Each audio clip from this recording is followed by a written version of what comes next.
Compound ದುರ್ಘಟನೆಯಲ್ಲಿ ಪುನರ್ವಸತಿ ಕಲ್ಪಿಸದಿರುವುದು ಅಕ್ಷಮ್ಯ, ಬೀದಿ ಬದಿ ವ್ಯಾಪಾರಿಗಳ ಆಕ್ಷೇಪ. ಸಂಜೆ ಎಕ್ಸ್‌ಪ್ರೆಸ್ ಸುದ್ದಿ. ಬೌರಿಂಗ್ ಆಸ್ಪತ್ರೆ ಕಾಂಪೌಂಡ್ ಕುಸಿದ ದುರ್ಘಟನೆ ಅತ್ಯಂತ ವಿಷಾದನೀಯವಾಗಿದ್ದು, ಸಂತ್ರಸ್ತರಿಗೆ ಸೂಕ್ತ ಪುನರ್ವಸತಿ ಕಲ್ಪಿಸದಿರುವುದು ಅಕ್ಷಮ್ಯವಾಗಿದೆ ಎಂದು ನವಕರ್ನಾಟಕ ರಾಜ್ಯ ಬೀದಿ ಬದಿ ವ್ಯಾಪಾರಿಗಳ ಪದಾಧಿಕಾರಿಗಳು ಆಕ್ಷೇಪ ವ್ಯಕ್ತಪಡಿಸಿದ್ದಾರೆ. ಸಂಘದ ರಾಜ್ಯಾಧ್ಯಕ್ಷ ಕೇಶವ್ ಮೂರ್ತಿ ಹಾಗೂ ಉಪಾಧ್ಯಕ್ಷ ಇಸ್ಮಾಯಿಲ್ ಸುದ್ದಿಗೋಷ್ಠಿಯಲ್ಲಿ ಮಾತನಾಡಿ, ಈ ತಿಂಗಳ ಕೊನೆಯ ವಾರದಲ್ಲಿ ತೀವ್ರ ಮಳೆ ಮತ್ತು ಶೀತಲಗೊಂಡ ಕಾಂಪೌಂಡ್ ಪರಿಶೀಲಿಸಿದ ಅಧಿಕಾರಿಗಳು ತೋರಿದ ದಿವ್ಯ ನಿರ್ಲಕ್ಷ್ಯದಿಂದ 7 ಜನರು ದುರ್ಮರಣ ಹೊಂದಿದರು. ಅದರಲ್ಲಿ 4 ಜನರು ಬೀದಿ ಬದಿ ವ್ಯಾಪಾರಿಗಳೇ ಆಗಿದ್ದರು. ಇದರೊಂದಿಗೆ ಸುಮಾರು ಬೀದಿಯಲ್ಲಿ ವ್ಯಾಪಾರ ಮಾಡುತ್ತಿದ್ದವರು ಸಂತ್ರಸ್ತರಾದರು. ಆದರೆ ಯಾರಿಗೂ ಸೂಕ್ತ ರೀತಿಯಲ್ಲಿ ಮತ್ತೆ ವ್ಯಾಪಾರ ಮಾಡಲು ಅವಕಾಶ ಕಲ್ಪಿಸಲಾಗಿಲ್ಲ. ರಾಜ್ಯ ಸರ್ಕಾರ ಮತ್ತು ಪಾಲಿಕೆಯ ವೈಫಲ್ಯ ಇಲ್ಲಿ ಎದ್ದು ಕಾಣುತ್ತಿದೆ ಎಂದು ಕಿಡಿಕಾರಿದರು. ಬೀದಿ ಬದಿ ವ್ಯಾಪಾರಿಗಳ ಆರೋಗ್ಯ ಕುರಿತು ಹಲವು ಯೋಜನೆಗಳು ರೂಪಿಸುವುದಾಗಿ ಕಾಂಗ್ರೆಸ್ ನೇತೃತ್ವದ ರಾಜ್ಯ ಸರ್ಕಾರ ಭರವಸೆ ನೀಡಿತ್ತು. ಜಿವಿಎ ಕೂಡ ನಗರದ ಹಲವು ಭಾಗಗಳಲ್ಲಿ ವೆಂಡಿಂಗ್ ಝೋನ್ಗಳನ್ನು ನಿರ್ಮಿಸಿಕೊಡುವುದಾಗಿ ತಿಳಿಸಿತ್ತು.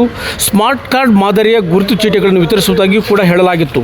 ಆದರೆ ಯಾವುದೇ ಭರವಸೆಗಳನ್ನು ಈಡೇರಿಸುವಲ್ಲಿ ಅಧಿಕಾರಿಗಳು ವಿಫಲರಾಗಿದ್ದಾರೆ.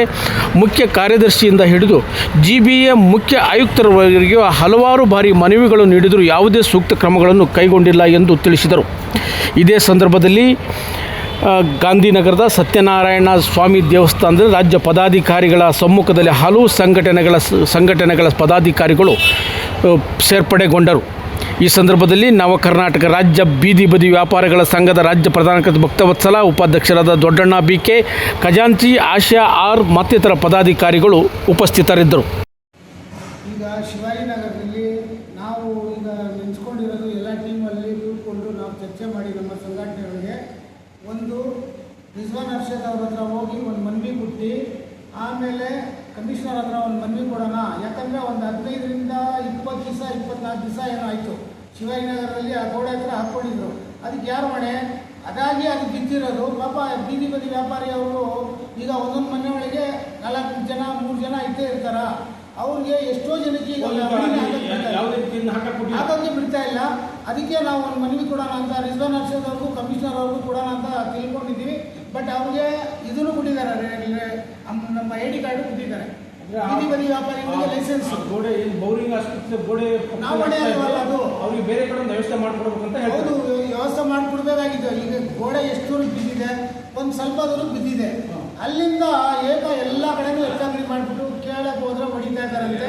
ಅದನ್ನು ದಯವಿಟ್ಟು ರಿಜ್ವಾನ್ ಅರ್ಷದ್ ಅವ್ರಿಗೆ ಹೇಳ್ತೀವಿ, ಶಾಸಕರಾಗಿದ್ದಾರೆ, ಅವ್ರಿಗೆ ನಾವು ನಮ್ಮ ಕಡೆಯಿಂದ ಎಷ್ಟಿದ್ರೂ ಅವ್ರಿಗೆ ಸಪೋರ್ಟ್ ಮಾಡಿ ಪುನರಿಸೋಕ್ಕೆ ಅವಕಾಶ ಮಾಡಿಕೊಡ್ಬೇಕಾಗಿದೆ ಅಂತ ನಾವು ಕೇಳ್ಕೊತಾ ಇದ್ದೀವಿ.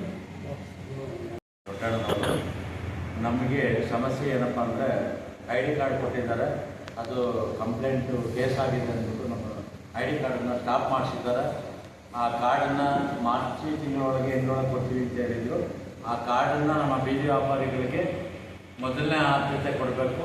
ಅದನ್ನು ಈ ತಿಂಗಳೊಳಗೇ ಬಿಡುಗಡೆ ಮಾಡಬೇಕು. ಆಗ ನಮ್ಮ TVC ಚುನಾವಣೆ ಇರೋದ್ರಿಂದ ಆ ಕಾರ್ಡ್ ಆದಷ್ಟು ಬೇಗ ಬಿಡುಗಡೆ ಮಾಡಿ ಬೀದಿ ವ್ಯಾಪಾರಿಗಳಿಗೆ ಅನುಕೂಲ ಮಾಡಿಕೊಡ್ಬೇಕು. ಕೆಲವರು ಎತ್ತಂಗಡಿ ಆಗಿರೋದ ಕಡೆ ಜಾಗದಲ್ಲಿ ಮತ್ತೆ ಅವ್ರನ್ನ ವ್ಯಾಪಾರ ಮಾಡೋಕ್ಕೆ ಬಿಡಬೇಕು ಅಂತ ನಾವು ಸರ್ಕಾರಕ್ಕೆ ಒಂದು ಮನವಿ ಕೊಡೋಕ್ಕೆ ಎಲ್ಲ ಮುಖಂಡರುಗಳು ಎಲ್ಲ ಸಂಘಟನೆಗಳು ಸೇರಿ ಒಂದು ಸೇರಿಕೊಂಡು ಮನವಿ ಕೊಡಬೇಕು. ಮತ್ತು ಈ GBA ಕಮಿಷನರಿಗೆ ಗಮನಕ್ಕೆ 2-3 ಸಾರಿ ತಂದಿದ್ದೀವಿ. ನಾವು ಹೋದಾಗ ಅವರು ಏನು ಹೇಳ್ತಾರೆ, ಎಲ್ಲ ಮಾಡಿದ್ದೀನಿ ಅಂತಾರೆ, ನಮ್ಮ ಮುಂದೆ ಒಪ್ಕೋತಾರೆ. ಜೋನ್ ಕಮಿಷನರಿಗೆ ಫೋನ್ ಮಾಡಿ ಎತ್ತಂಗಡಿ ಮಾಡಿ ಅಂತ ಹೇಳ್ತಾರೆ. ಇದನ್ನು ಯಾವುದೇ ಕಾರಣಕ್ಕೂ ಎತ್ತಂಗಡಿ ಮಾಡಬಾರ್ದು. ಎಲ್ಲಿ ವ್ಯಾಪಾರ ಮಾಡ್ತಾಯಿದ್ರು ಆ ಸ್ಥಳದಲ್ಲೇ ಅವ್ರನ್ನ ಕೂರಿಸ್ಬೇಕು. ತಾತ್ಕಾಲಿಕವಾಗಿ ನೀವು ವೆಂಡಿಂಗ್ ಝೋನ್ ಮಾಡಿದ ಮೇಲೆ ಅವ್ರನ್ನ ಎತ್ತಂಗಡಿ ಮಾಡಬೇಕು. ಈ ಸರ್ಕಾರ ನಮಗೆ ಭರವಸೆ ಕೊಟ್ಟದ್ದು ಬೀದಿ ವ್ಯಾಪಾರಿಗೆ ಒಳ್ಳೆ ಅನುಕೂಲ ಮಾಡಿಕೊಡ್ತೀವಿ ಅಂತ ಟೌನ್ ಹಾಲಲ್ಲಿ ಕರೆದ್ಬಿಟ್ಟು ನಮ್ಮನ್ನು ಏಮಾರಿಸಿ ಓಟ್ ಹಾಕಿಸ್ಕೊಂಡ್ರು. ಇವತ್ತು ನಮಗೆ ಎತ್ತಂಗಡಿ ಮಾಡಿಸ್ತಾ ಇದ್ದಾರೆ. ಅದರಿಂದ ದಯವಿಟ್ಟು ಸರ್ಕಾರ ನಮಗೆ ಬೀದಿ ವ್ಯಾಪಾರಿಗಳಿಗೆ ಮುನ್ನೆಚ್ಚರಿಕೆ ಕ್ರಮ ತಗೊಂಡು ನಮ್ಮ ಕಾನೂನೇನಿದೆ ಆ ಕಾನೂನು ಚೌಕಟ್ಟಿನಲ್ಲಿ ಐಡೆಂಟಿ ಕಾರ್ಡ್ ಕೊಟ್ಟಿದ್ದಾರೆ. ಐಡೆಂಟಿ ಕಾರ್ಡ್ಗೆ ಅವ್ರಿಗೆ ಅರ್ಹತೆ ವ್ಯಾಪಾರ ಮಾಡೋಕ್ಕೆ ಅಧಿಕಾರಿಗಳು ಬಂದು ನಿನಗೆ ಯಾರು ನಿಮ್ಮ ಅಪ್ಪನ ಜಾಗ ಅಂತ ಕೇಳ್ತಾರೆ.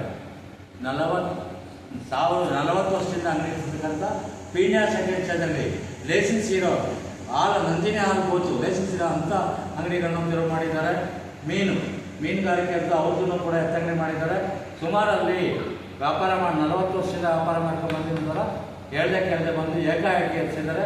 ದಯವಿಟ್ಟು ಕಮಿಷನರು ಇದಕ್ಕೆ ಎಲ್ಲ ಜೋನ್ಗೂ ಲೆಟರ್ ಕೊಟ್ಟು ಅದನ್ನು ಸ್ಟಾಪ್ ಮಾಡಿಸ್ಬೇಕು ಅಂತ ಹೇಳಿ ನಮ್ಮ ಬೀದಿ ವ್ಯಾಪಾರಿಗಳ ಪರವಾಗಿ ನಾನು ಕೇಳ್ಕೊತಾ ಇದ್ದೀನಿ. ದಯವಿಟ್ಟು ಡಿ ಕೆ ಶಿವಕುಮಾರ್ ಅವರು ಆದೇಶ ಅಂತ ಹೇಳ್ತಾರೆ. ಡಿ ಕೆ ಶಿವಕುಮಾರ್ ಕೊಟ್ಟಿದ್ದಾರೆ, ನಮಗೆ ಮಾಹಿತಿ ಇಲ್ಲ, ಸ್ಥಳೀಯ ಮೇಲೆ ಕೊಟ್ಟಿದ್ದಾರೆ ಗೊತ್ತಿಲ್ಲ.